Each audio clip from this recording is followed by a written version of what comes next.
Hey everyone, Tipo Hunk's Adventure here. Could be finally driving into the office today, just because there is a 10-year lunch. Been at my company for 11 years. And thought I would pop in, see some folks, as well as just have some food, and also a good opportunity to record a video, I suppose, and also see just how long that kind of takes in terms of me getting to the office. Now, I don't know if this video will encompass the entire trip or not, depending on how much I kind of talk about it, but today's video, I wanted to talk about my goals for the year. Now, one thing that I've always enjoyed at my company was having professional goals as well as some personal ones that we would put on. When I first started the company, we would have maybe a couple, like a very small handful of professional goals, and then they would have us take on a personal one. But what a personal goal was at the time was very vague and open, so people would say, achieve nirvana or something random like that, or in my case, I think it was to cut out drinking so much pop and drink more water. But again, they weren't tied to really anything. They don't hold any weight. And I think even now, while we do work to achieve them, they're not held against you in terms of performance reviews and things of that nature. But yeah, with that said, I've always enjoyed creating them because I always like thinking of processes or ways to improve things or things that I want to work on in general that kind of align with my work and my tasks. And for whatever reason, this year I really struggled with it, especially in my new role, and being, at that time about 8 or so months into the role and really figuring out what I could do. And so one of the things on our roadmap that I wanted to have, and then I figured I could align it with one of my goals, was doing the trainings with the manual QA, trying to help people come over and transition over from where I was to kind of doing what I'm doing, because it's like the next level of advancement in a sense, with going from manual testing to automated testing. And so I set out to have all of these trainings and really break all of that down, and kind of help them with each piece along the way there. And so, in a sense, that's kind of one of the goals I had for the year, and then I've had some other ones. But with that said, I still really struggled with trying to come up with some goals. But with that said, I was able to think of all kinds of them for my own personal life and things I want to work on. So that's kind of what this video is going to be about. I'm going to be talking about my personal goals for the year, maybe not like as an individual in a sense. It's going to be more so for like my social media presence or things that I've been working on, trying to grow. So the goal format that we kind of use at my company, and I know it's used outside. And then also, one other thing before I get into this, hopefully the audio isn't too bad. I'm not on a freeway yet, but I probably will be in about 10 minutes. I don't think I've recorded while being on the freeway. And I know it can be noisy in my car, so I honestly don't know how much more louder it'll be, but I'll try and use an equalizer to balance it out. I just might sound like I'm underwater or being muffled, but I think that's better than you hearing all of the kind of like white noise or whatever going on from the car being on the road at high speeds. So the type of format we use for goals is called S.M.A.R.T goals, being specific, measurable, achievable, relevant, and time-bound. So what I mean by that is, so specific, make sure your goal is something that has like a clear objective that you're trying to accomplish. So in this case, it could be giving those interactive trainings, right? Like that is the clear objective. There could be more to it, right? Give the interactive trainings to help manual QA learn more about automation, something along those lines. But just make sure it is very specific so that you know, or anyone else, when they're looking at this goal, they know exactly what you are trying to do. M is measurable. To me, this is one of the most important things. It's being able to measure your goal, to know where you're at with it. If you have various milestones, if it's to write 10 interactive tests, then you at least know when you accomplish one of those, you're now at 10% of completing that goal, and so forth. If it's harder to measure something, one of the things that I like is finding different aspects of it or chunks of it. For instance, if it's to implement or set up maybe a new feature, something you've never done, then part of that goal that you could break down to define measurable chunks that can be accomplished would be maybe doing research. Like, I need to have a task that involves looking into the research for something, maybe a task on how I would go about doing this thing, a task where you're then going to look into implementing this new feature, a task to write tests for that feature, or see if we have existing things, stuff like that. That can apply to anything really. It's just getting your, maybe not your foot in the door, but your feet wet, right? In terms of just starting. The biggest hurdle is just starting. If you have this giant task that you're dreading and don't want to do because it's just so big and you don't know how to go about it, what ends up happening is you just don't do it, right? You just keep putting it off. But if you had this small little piece that you could chip away at, and it's just like, hey, just research it, go online, look into more of it. If it's something in the code that exists, go look at the code for a bit, maybe set that you're going to spend X amount of days or hours looking into it. That would be the first piece, right? Just doing something for it. Or if it's, writing documentation for it, just create the article, start dumping in information. That at least is one small piece. And from that, maybe that'll spark more drive to then continue to the next small piece that you're able to chip away at until, that adds up to maybe you got 20 or 30% of that goal done. And that's why I think measurable or measure is important for that. It also helps you as an individual see that you're making progress towards your goal instead of just being stuck at 0% because you're not really sure where to start. The A in S.M.A.R.T goals is achievable, also very important. You don't want to set impossible goals. Now, you do want them to be a challenge. You don't want it to be something easy. Otherwise, it's not really a goal, right? If your goal is to just set out and drink less pop, that really shouldn't be too hard. There may be times where you really want one, but you could also substitute it with coffee or energy drink or whatever. So you do want them to be a bit of a stretch, but also achievable in a sense. So with that, just make them realistic. And the next one is R, so they should be relevant, which I would hope they would be, but in terms of relevancy, it should be kind of based on maybe your core values or beliefs or things that you're working toward. And in this case, it should also be related to the specific of your goal. It may just be another aspect of it. So maybe your specific is to give those interactive trainings, and the relevancy of that is that it's to help manual QA learn more about the process, to upskill them, to also help build your own confidence in being able to give said trainings. You can also look at it like that. And then the T is time-bound, also a very important thing.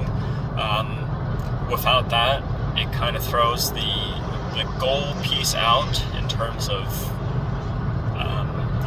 achieving it. Otherwise, you could say, hey, I want to hit 1 million followers as a goal. And sure, that can be a goal, but if it's not time-bound and when you're hoping to do that, then is it really a goal outside of just, something you want to achieve at some point?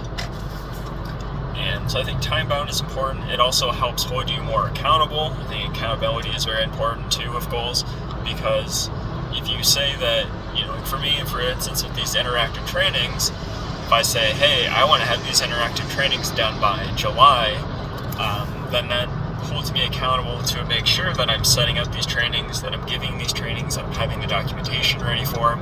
And it's also letting others know that I'm having these scheduled and when they can expect to have those, in order for me to give those and meet my goal deadline that I'd given myself. And so with that, you can also look at it as a way. It's not to say that you can't have an achievable goal of reaching 1 million followers and that it can't be time bound. It may just be that instead of it being time bound to a year, maybe you have a 5-year goal, and the way that 5-year goal is measured, because it is harder to measure when it's going out very far, but it could be something where maybe the measurements or the milestones for that 5-year goal are tracked by each year. So it could be that, hey, for my first year, this is where I need to be, and in the second year, this is where I would need to be to keep me on track with this goal. But I do like it being time bound.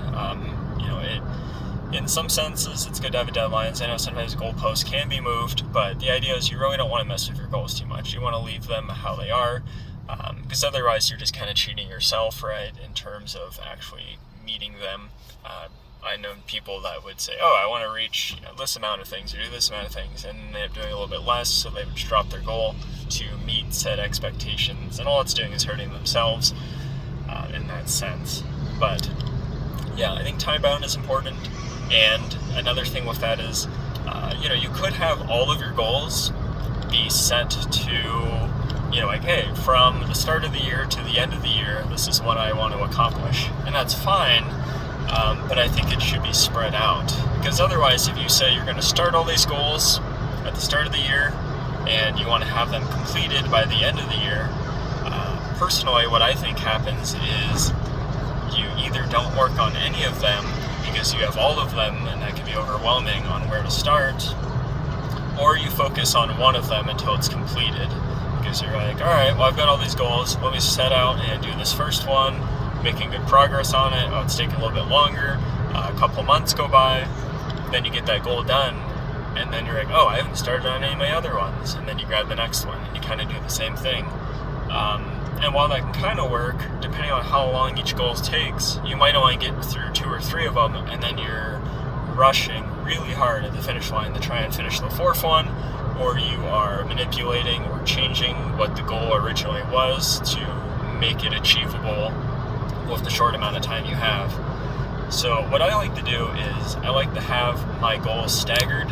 So if I know there's something that's shorter, maybe it's going to be, I will have this done from January to March. That's I plan to have this goal done.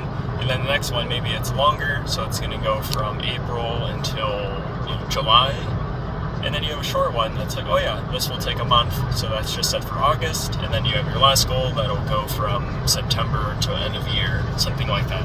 Now, of course, some things come up and can make goals take a little bit longer, but at least when you have them staggered like that, if something bleeds a little bit, it's usually not too bad, especially if something in the other end ends up being quicker, then that means you can start your next goal sooner. So things like that are kind of good. Now, of course, it depends on the context of things. For me, my personal goals for the year, now that I've kind of explained the formatting and how they are, mine are for hitting certain milestones, not necessarily completing certain tasks. Some of them do have tasks associated with them, but I'd like to kind of go through each one. So I've kind of jotted down some of it on a piece of paper in terms of like numbers and things. I'll do my best to not reference that, mainly because I am driving and I don't want to be looking down. And some of them I do just genuinely remember, but maybe not where on the sheet. So at least if I glance, then I'll know, right, kind of where I'm at with those. So I'm not bouncing around or like, there's one more, and I don't remember what that ended up being. But I believe I have 1, 2, 3, 4, 5, 6 goals listed, maybe 7. So the first personal goal that I've given myself for the year, and now I wrote these toward the start of the year. Some of them kind of came up a little bit later, of course, which I'll get into because one of them is related to this channel. My first goal is for my Instagram account, and that was to grow it to 5,000 followers. And I did put in that I wanted a stretch for that goal, which would be 6,000. Now stretches aren't necessarily needed. It's just kind of if you want to go above and beyond, which you obviously would if you end up having, let's say, 5,500 followers when you were only hoping to have 5,000. But I kind of like having a stretch in because it's just another goal milestone I can reach. If I end up going above 6,000, awesome, but it's just, a stretch from the 5,000 that I'm hoping to reach. And so with that said, I started the year with 4,002 followers, I believe, on my Instagram account, which is where I post Pokemon content and things of that sort. And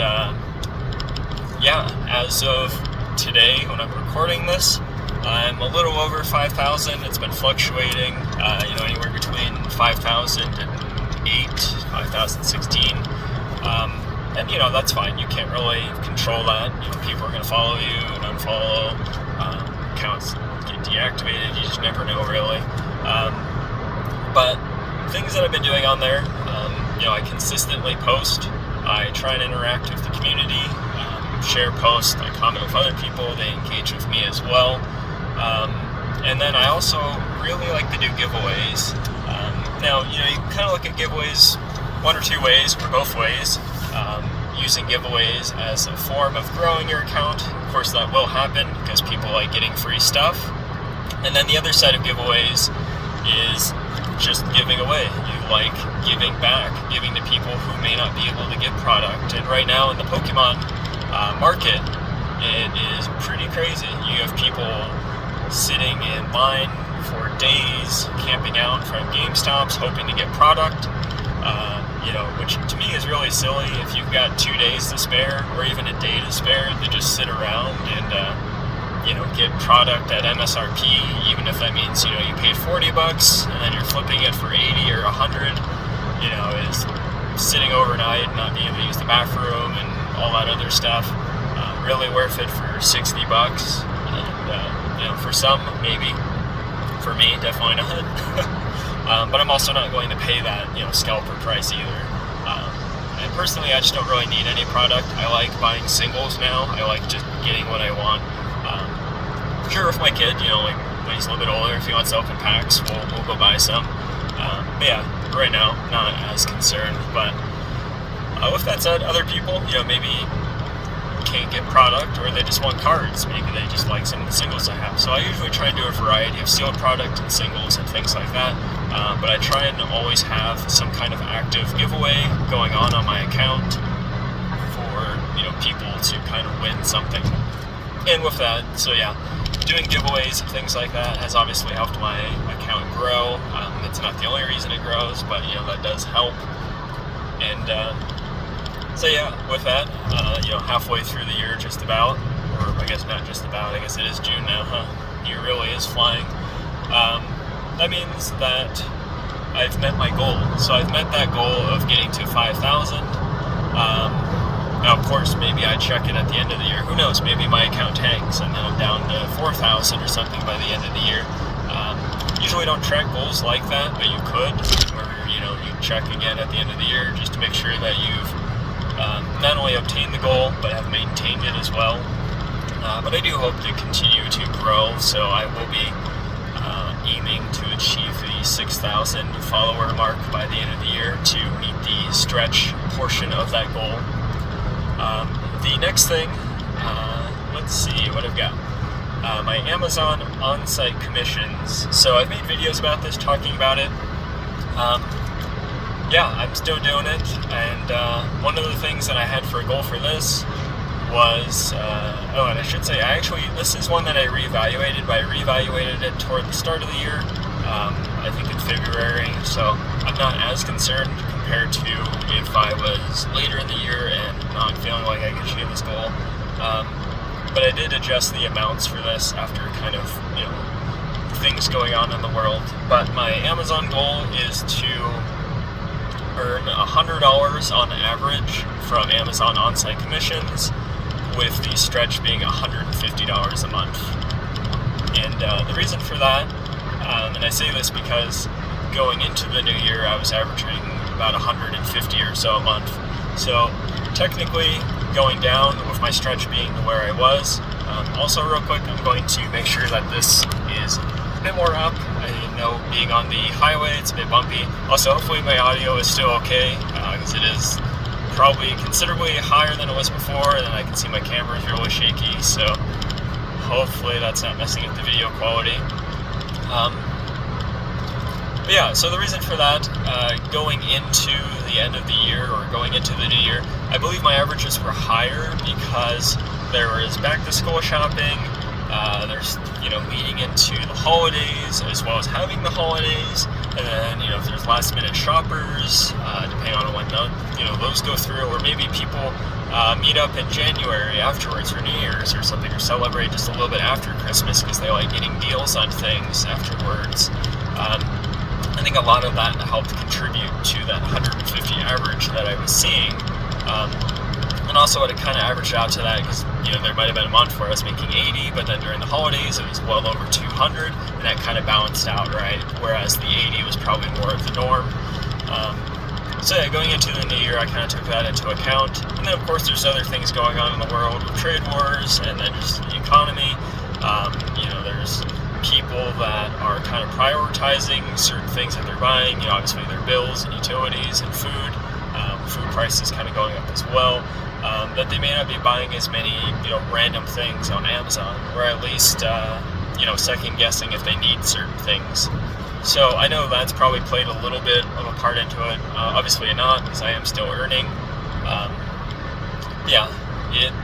It's something that I've kind of considered that goal. So I did drop it to, like I said, to earning $100 on average, with $150 being my stretch.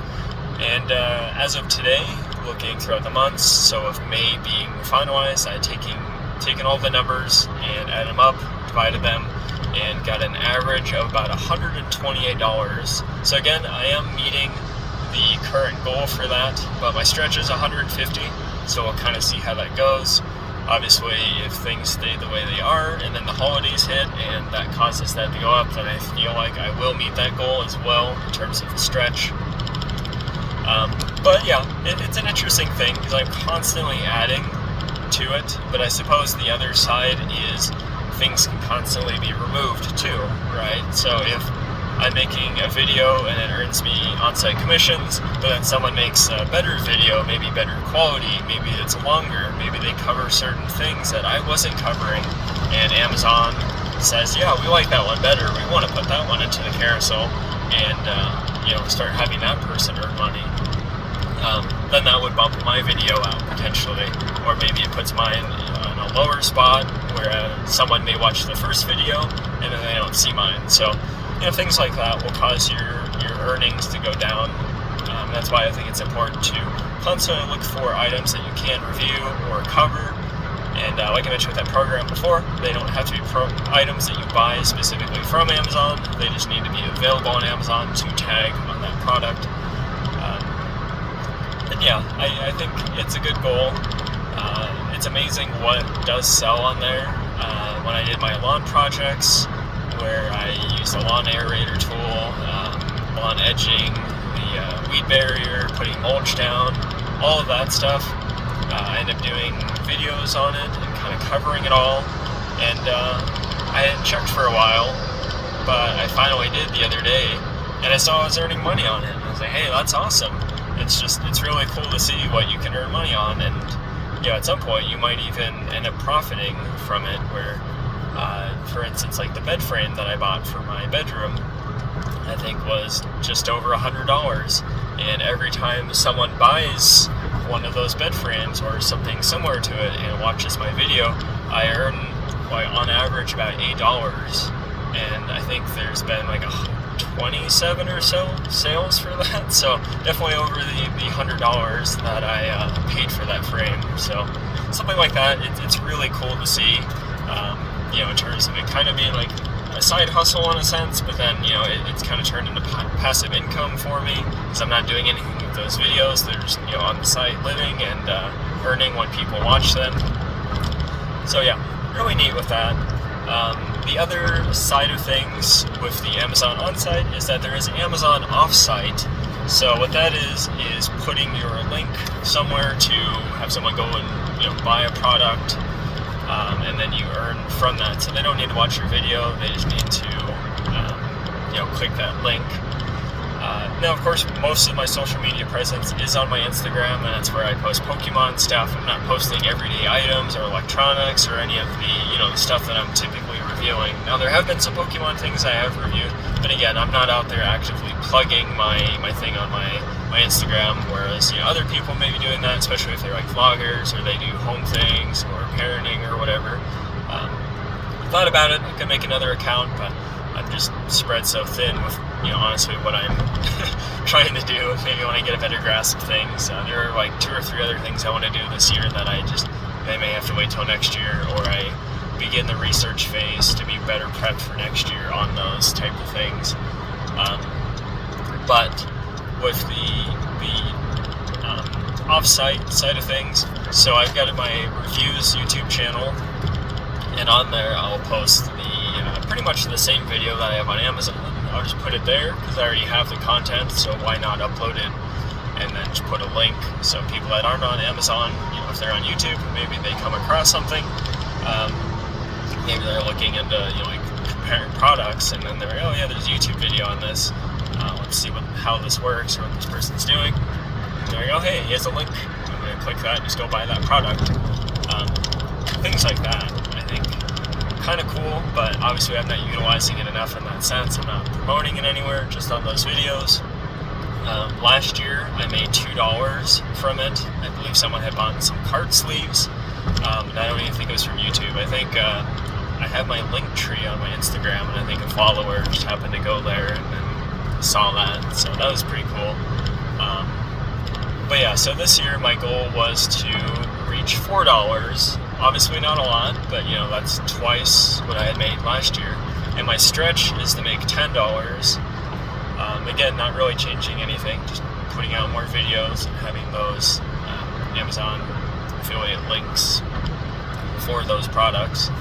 And as of right now, I've made $5 and some change from the off-site commissions. So that was cool to see. I honestly had not looked the entire year, I don't think. Maybe I looked once, I don't remember. Maybe I looked inside, maybe like $2. But yeah, it was one of those things where I just don't check it often because I don't expect a lot to come through. It would have been cool to come and see. I was like, oh hey, you made like $100. You've got like these random extra sales going on. But yeah, I'm still happy with 5. That means I've met that goal technically as well. But the stretch is $5, so I will continue to make more videos on that and kind of go from there. And another goal, so this kind of goes a little bit off in a sense, still related to me of course and how I've kind of learned things, but it was learning DaVinci Resolve. So toward the start of the year, one of my coworkers and buddies, he wanted to get into having a YouTube channel and doing gaming content. Now he does open Magic the Gathering cards, and he already has a growing channel from that, and that's where a lot of his stuff is. He's got a Facebook page, Instagram, and all of that for that sort of thing. But he wanted to get into gaming, so he made a gaming channel for that, and he had reached out about if I was interested in being his editor / partner on things, and I said, sure, I can learn it. I was using Canva for editing, but obviously it's not going to be as powerful, especially when you're getting 4K footage, with an hour or 2 of content. So I took up learning DaVinci Resolve, and I use that for editing these videos. Of course, these videos I don't really do much, because, it's not like gaming or like anything too crazy. Most of it's just chats. So I'm not needing to do as many like dramatic zoom-ins or have my, video in the corner or sound effects for certain things, and all of that stuff that kind of comes with doing gaming videos in a sense. So I took it upon myself to learn more about the product and using that application, but my goal was not necessarily that, but in terms of how I was going to use it, in terms of helping him too, as well as myself personally. So the goals that I had for that were editing 10 videos for him and making $50. Now, of course, the $50 was very low, but he was starting out. He also didn't have a lot of money. I didn't want to put that on him because I didn't mind editing because I was kind of learning as well. it wasn't too much on me in terms of that anyway. So it's like, yeah, that's totally fine. I will, I'll help you out. We'll just charge a little bit per video or something like that. Or maybe he would have paid me more, and I would have had to only edit like one video or two videos to get $50, and then I would have just needed to edit more and would have blew past that goal.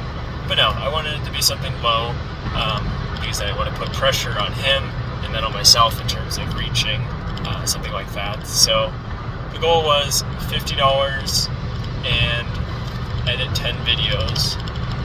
And I will say he hasn't posted or sent me anything in months. I think maybe he kind of gave up on it, and that's fine. It's not for everyone. Even with this channel, it can be tough if you are wanting to grow and you're expecting to get numbers and have an audience and a community and all that, especially when you're doing gaming videos and you're talking for hours in every video, and you're doing streams with no one, or you've made videos for months and you haven't gained like a single subscriber or gotten more views. It can definitely be hard on you, because that's what you're setting out to for your goal, and and so with that, he kind of stepped back. He had talked about it a month ago, but I don't know if he ever did play, because it kind of started with him talking about games, and I mentioned a horror game that I kind of liked, but it was like the 5th level of it, where I wanted to see how he would play and interact with that, and he'd gotten through all of the levels and gone into the level I wanted him to play, and then he had stopped. And he mentioned, he said, hey, I think I'm going to pick it back up and I'll try this level. And I was like, oh, hey, that's awesome, because that's the one I wanted to see you play. But yeah, have not seen it yet. I will say, so I've been on kind of like a highway, but now I'm getting onto the busier part of the highway here. So there's, I went from 2 lanes, and I think I'm going to go to like 6 or 7 now, so maybe a little bit louder, so I do apologize. Hopefully the equalizer kind of helps out in terms of that. But yeah, so with that said, with the goal, as of now, we haven't recorded anymore. That could change in the later in the year, but I've currently edited 11 videos for him, so I have met the goal in that sense. And then I've made $50, so I did meet my goal for that with the 50. I kind of talked it out. Originally we were shooting for like 15 or 25 to meet whatever we had set out for the editing. They were like, yeah, that's still fairly cheap. Shouldn't be a problem with that, but I didn't want to put that pressure on him, because I knew he wasn't growing. I didn't want him to feel like he needed to pay me a bunch of money for something that didn't necessarily pan out, because I didn't mind learning and growing. And honestly, at that time of the year for me, it was just a nice distraction and a way to get away from what was going on in life, and just get to edit some videos and hear my buddy that I don't often see, because he lives an hour or so away, and we don't technically work together. We work for the same company, but we're just not on the same product or anything like that. So we don't chat often, and when we do, it's mostly just sharing memes and things like that. So it was cool getting to hear him and his sense of humor and kind of how he was going about things too. But yeah, so I did meet that. There probably is, I think I noted a stretch for it where I think I would like to hit like $100 or something like that, because I was kind of averaging out to like 10 a video or something like that. But yeah, not a huge deal. Still happy with where that goal has gotten, where it still may go in the future. It would have been cool if his channel took off and maybe I did more video editing on the side for him, but such is life in that sense. Another goal that I have, is for my Instagram again, in a sense, and it is with my art cards. So I was kind of doing art sketches, things on cards. I didn't necessarily succeed the first time with doing it with a sale for them, but I kind of looked at them again and I realized I'm not doing really anything special with them. Some of them I was coloring in, but a lot of the outline sketches where I'm kind of just doing a sketch of a Pokemon and slapped it on the card, those didn't do well. I think what I'll do is maybe I'll drop the price on them. Some of them I did try and do more, fill in a background, make some kind of cool design on them, just to make it really pop a bit more, make it more unique. I have some friends that do some amazing art, but I don't want to copy their style or anything like that either. So it's one of those things that I'm still working on, but I believe my goal for the year was to just sell 10 cards and make $10. I think that was the goal there. So still working on it. What I've noted is that I've sold 6 cards, so I still need to sell 4 more. And I've made $17, so I didn't meet that goal for making that. And that was because my very first card that I sold was a painted in card. I believe that sold for $7, which was great. But then ironically, I had some people like, oh, you should have charged more for that. So then I made some similar cards that had some other ones, and I ended up bumping up the prices on those, and then I didn't have anyone buy. So maybe 7 was the sweet spot for those. But I may try and sell some at 5. Honestly, I just want to move some of the sketches that I've done. I put time into it. I bought some markers and products. I didn't check. Maybe some of those made me some money back on Amazon on-site commissions. I was kind of hoping for that to help fund that a bit. But at the end of the day, it's cool art. I like making it, and if people want it but maybe couldn't afford it, I want to make it more affordable for them to at least get through that batch that I've had. And then maybe if I sell enough of them, people may be interested in buying some more. So, but we'll kind of see. But that is another goal that I've had. I haven't done any art in a while. A couple weeks ago, I did go back and touch up some ones. Other than that, I did make 2 custom cards, just for friends though, and gifts that I sent out. So it's not a commission or anything like that. I wasn't doing it to sell those by any means. And on to my reviews channel. So at the start of the year, I was pretty low on my reviews channel. I think I started at 22 subscribers on YouTube for it, and I just had a goal to reach 50 subscribers for it, because it did seem like it was growing enough, and I was like, 50 for the year, that's a pretty good goal. And then I put a stretch, just like maybe I'll reach 100 subscribers on my reviews channel, just kind of going by trends and how things were growing and adding more videos and things like that. And I thought that was a good healthy goal for a YouTube channel like that. And as of today, I think I'm a little bit over 150, so definitely blew that goal out of the water by doing 3 times the initial amount that I was hoping to reach for that goal. So that's been awesome. It's been a great channel for me. It's interesting how low effort kind of pays off in that sense. Now, of course, there was effort put into those, because those videos do go up on Amazon, so it's not that I just slapped them together.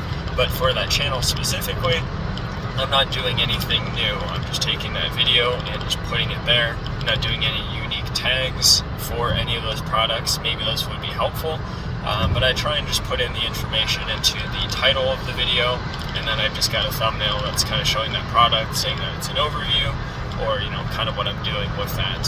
So and then with those videos, the other thing is just having the affiliate link to said product if someone wants to buy it, and then the necessary hashtags that are required when kind of putting those links out there. But yeah, very cool goal. I'm very pleased with seeing that channel kind of grow in that sense for that. Again, not necessarily worried about those numbers, but having something like that, and having something that you can have a SMART goal toward to see it, being achieved is awesome. And then with the final goal that I've got listed is for this channel. Now this channel is supposed to be more of like a passion project. I should have been. It is. This channel is my escape, in a sense, and my way of venting and kind of talking about what I've got going on in life, my experiences, things I've learned, things I just want to share, especially if it's someone that is going through something similar or just needs to, hear about it from someone else, to know that they're not alone. Maybe it's to learn a bit more about certain things, that I've kind of talked about, or just to hear stories in general too. I talk about the worst one-day vacation that I had, or just day-to-day life. And I'm trying to remember one video I made. Oh, my hair video about my hair loss and things like that. You know, kind of embracing that and things like that, or just other things with the wasp and taking it out. DIY projects. You know, really, it's a variety channel. It's just whatever I've got going on in my life, and you know, again, maybe someone else is running into a sink issue or a wasp issue, and they've never thought about how they could get it down, and they saw my video with the pole and think, hey, yeah, that could totally work. You know, things like that. But with that in mind, that's kind of what this channel is about. It's just my way to video, document, and journal, or have a diary, instead of having to jot everything down. That maybe I can look back on or laugh about if I was running into a situation and was really stressing over it. Maybe I can go back and be like, man, I can't believe I was stressing over such a trivial thing that ended up getting resolved, right? But yeah, with that said, my initial goal for this channel, because I still wanted to have a goal, maybe it was a pathetic goal, but it was to have 1 subscriber, get 1 comment, and I think have 10 views on videos, because obviously you may get, you know, views, but not people following through on subscribing or commenting. So I set the bar very low because I didn't really want it to be about that, but I did want to know that, you know, there's at least 1 person out there interested in this channel, 1 person that may want to comment, and at least 10 people viewing videos, or if I end up making 10 videos, that I would have, you know, 1 view each, whatever the case may be, but getting 10 views. And yeah, there could be other metrics that could have been put in place, right? I could have said, I want to make 100 videos this year, or, you know, I want 1 video to get me 100 views, something like that. Maybe that could be something for next year. You know, who knows? There's always room for growth, and there's always going to be different goals that you take on. Some may be the same from, you know, previous years that maybe you expand upon with milestones, or maybe you kind of pivot and have different kind of goals that you want to take on for different aspects of some kind of you know, project or task that you've got. So maybe I'll keep that in mind with videos, but some of those aren't fair because, yeah, I could just go pump out 100 random videos that are super short, like, yeah, I met my goal. And, you know, maybe no one watched those, and then that kind of cuts back on trying to hit 100 views. But yeah, you know, that's just, you know, things out there. So that was my goal, to have 1 subscriber, 1 comment, and 10 views. And I think the stretch was to honestly just have 2 subscribers, maybe 2 comments, I think is what I had written down. Yeah, and then 20 views. So kind of just doubling what I had, so nothing crazy in terms of a stretch. But for me at the time, it was definitely crazy. But it still kind of can be, because, you know, I don't really care about numbers as much. I know, you know, just from looking at my own channel analytics that I haven't grown a lot either. But it's also not surprising, because I know I'm just kind of making, you know, my own videos and having thoughts. Occasionally I do have specific ones where, you know, I talk about my financial journey, the vacation, maybe the lawn stuff and things like that, but where I kind of talk about my day-to-day and, you know, my own struggles with things that may not pertain to certain people, or maybe they don't care to watch it, or the thumbnails aren't appealing, you know, whatever the case may be. That's totally fine. But as of now, the numbers that I believe I've reached for that were a little bit over 10 subscribers. I think as of today I'm at 15, but that kind of fluctuates, and it's totally okay. Just like with the Instagram thing, you know, people are going to come and go, and, you know, there's nothing you can really do about that, other than just hope they keep growing if that's what you're trying to do. So, with having 15 subscribers, that puts me over the initial goal, as well as the stretch goal that I had of just having 2. So it's been awesome. I didn't count up how many comments I've had. I know I've had more than, you know, a handful or so. I think one of them might have been a spam one, but, you know, so I'm not counting that. But I have had a couple, and 1 or 2 interactions, so that's been great. And so that also means I've met the stretch for this channel with that goal. And then the last bit, it was hard to find because YouTube really likes to just show the last 30 days or 90 days or whatever it is, but I finally found how I can, adjust that for the analytics to view, I think for the year, and I think I was just over 1,000 views. So again, that's great. That means I've met the 20 views for the stretch there. And so yeah, I feel like for all of the goals, I've met them. I think the only one that I need to work on in terms of if I'm wanting to meet said goal without going past it, in terms of having a stretch or going above and beyond for that, is the art cards that I've kind of sketched on. I think I need to sell a couple more. I believe I mentioned 4, which I hope to do. I'm actually working on a claim sale.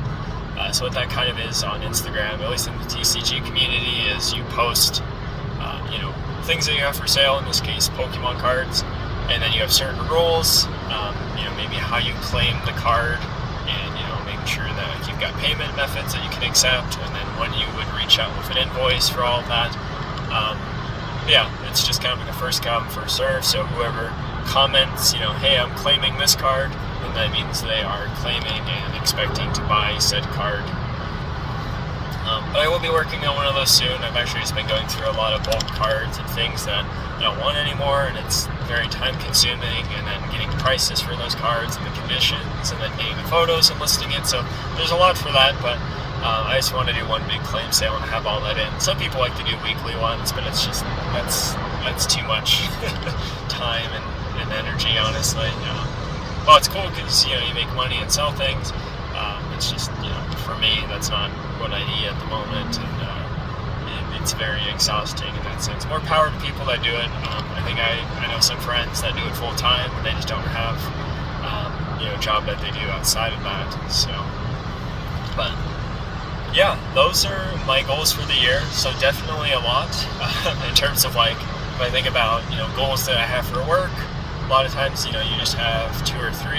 I always tried to go above and beyond and take on more. So when we would do 3, I would shoot to have 5 goals, just to give myself more things. And honestly, for me, when I look at goals, one of the things I always looked at was, this is a chance to grow. It was a way for me to improve myself, hold myself accountable, allow management to see that I am taking on, all of these cool things. But then also, it helped toward the quarters of the year and end of year. So when you're doing a quarterly self-evaluation in terms of, hey, how did I do for this quarter? Instead of trying to remember certain things you worked on, especially, projects that you had spent a couple of days on or worked on, each week, you would have these goals. So I could say, hey, yeah, for this quarter, I achieved this goal or completed it, or, depending on where you're at with it, where you kind of have your measure, part of the SMART goals, you could say, hey, yeah, I completed these subtasks or piece of this goal, and I'm very happy with how that's kind of going. And then, if you have multiple goals that you're kind of working on at the same time, then, you have more to talk about too. And then when you get to your yearly self-evaluation, you would then be able to talk about all of the goals and things that you accomplished for the year. You wouldn't need to try and remember all these little things, because you would already have known that, these were goals that you had worked on. Your manager should also be familiar with these goals from check-ins and things that you have. That also helps them know what you're working on and holding you accountable to, meeting these things. And then also when they're doing their, evaluation of you for your goals, and how you did as an individual for the year, they can use that in terms of performance reviews to see where you're at, in terms of, maybe the bonus that you're going to receive and your merit increase, stuff like that. So it's really important with that. But for me, they just kept kind of growing for what I wanted to do this year with all of the different things that I'm doing, and the channels that I have, and the social media presence, and the skills. And yeah, I think it was good for me. It's been healthy. It's helped me kind of have some drive in terms of things, and really try and reach these goals as well as the stretches for them. Especially with it only being halfway through the year, I'm pretty happy with how things have turned out with it. And With that said, hopefully that kind of sparks an interest for others, especially if you are looking to take on SMART goals, or maybe it helps you have a better structure in terms of, if you had something you wanted to do this year, having it more broken down and structured, and having it being measurable, achievable, and having that set, some kind of time on how you're going to make sure that you're reaching it. But yeah, it's also kind of gotten me think about, next year, what goals I may have for next year. Obviously, a higher milestone for followers on Instagram. Who knows where I'll be at with Amazon on-site commissions. Maybe it'll be a higher goal for that. Maybe it'll be just keeping it the same. One thing I wasn't expecting to get with that was hitting platinum status. I didn't have a goal for that, but it definitely did happen, hitting a platinum tier for that. So that could have been a goal I had. To me at the time, at the start of the year, that would have been a goal that I would have considered maybe unobtainable. Even as a stretch goal, I didn't think I would have hit something like that. So that was cool to see. But maybe that could have been a goal I had. But, again, it comes back to the, achievable part. It needs to be something that you feel you can achieve, and I honestly did not feel like I could achieve that. So that's also a proud moment. It hasn't brought any perks or cool things in terms of anything that I've been doing by any means.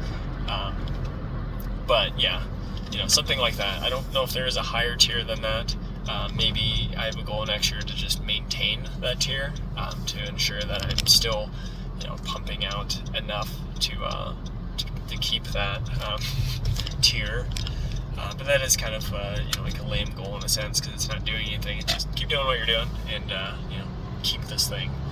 But I guess you could kind of say that with other aspects or goals that I have too, or it's just keep doing what you're doing and, make sure it grows. And then other things, maybe I'll do something with this channel.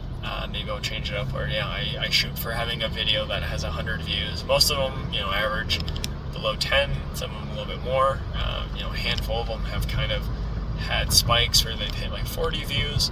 So who knows? Maybe I'll have a goal for that. I think that is still achievable.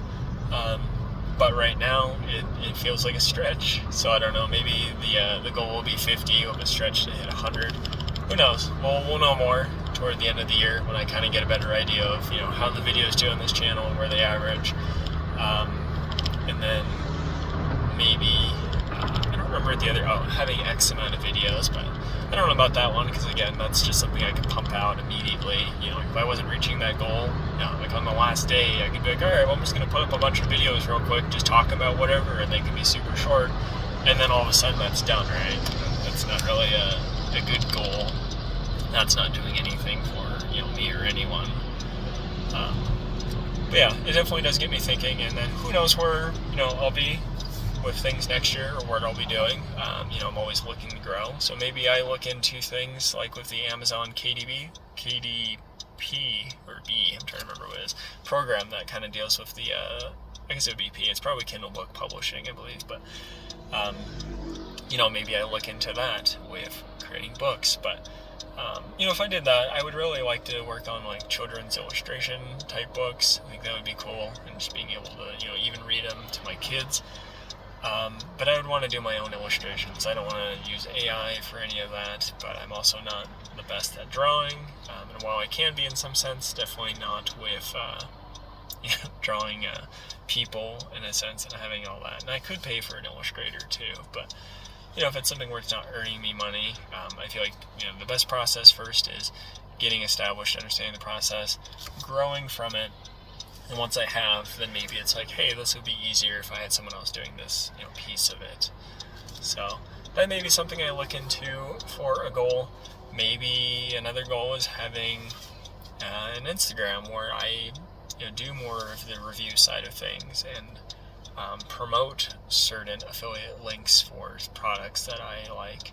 Maybe I would try and group it, right? Like, hey, here's some electronic products that I like. Here's some household items that I think everyone should have, or great things for DIY projects or kids' toys, things like that. I could definitely have a page around that if I wanted to, or create a blog or whatever, something that's just going to allow me to push out more of those kind of links, especially to grow the off-site commissions side of things if I wanted to. I could also put more effort into it if I wanted to with like videos on products, maybe the ones that go up on Amazon or just for that, the ones on YouTube, and maybe I make them slightly different and add in, things about, making sure like, hey, can you please subscribe, or, whatever the case may be, that I'm not actively doing on those, just to make it more personal.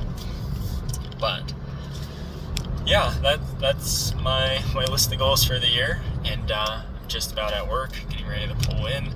So yeah, thank you for coming along on this journey.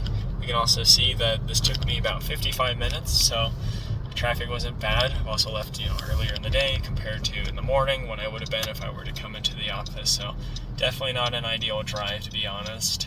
But yeah, thank you for coming along, especially if you listened to all of this, whether you watched it. I don't know why you would watch it though, versus just listening, because I'm just kind of chatting. But as always, stay safe, stay healthy, and I'll see you in the next one.